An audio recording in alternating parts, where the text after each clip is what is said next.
Hello, I'm Dr. Robert Lelouch, a board-certified OBGYN physician with over 30 years of clinical experience. And today we're going to talk about sex during pregnancy.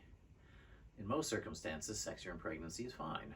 You might find when you get pregnant that there are times when you are more interested or less interested. Some patients find that the changes of pregnancy make them significantly more interested in having sex, and others it's the complete opposite. If you're someone who has a lot of nausea, vomiting early in pregnancy, that's pretty much a downer as far as interest in sex goes.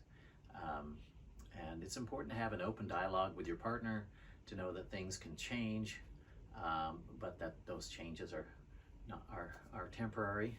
And you should also discuss with your physician as well, because there are some circumstances where we recommend avoiding having intercourse.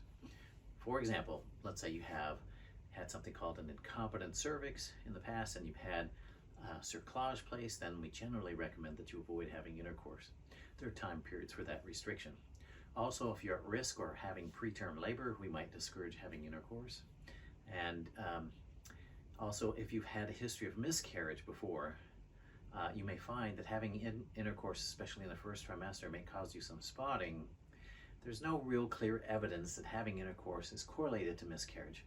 But in my experience, what I have found is that women who've had intercourse after having a miscarriage, when they're pregnant again, start to think about a miscarriage, start to link the spotting and intercourse to miscarriage, and that can have some long-term consequences for your sex life. So generally speaking, you don't want to be linking your future sex life to the miscarriage in your mind, and so we often suggest that you avoid intercourse until you're past the first trimester.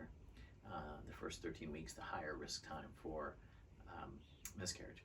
That's not an all or none statement.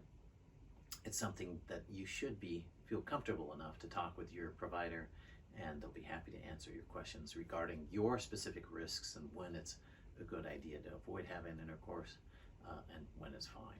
So I hope you found this information of help. Please leave your comments. Thank you.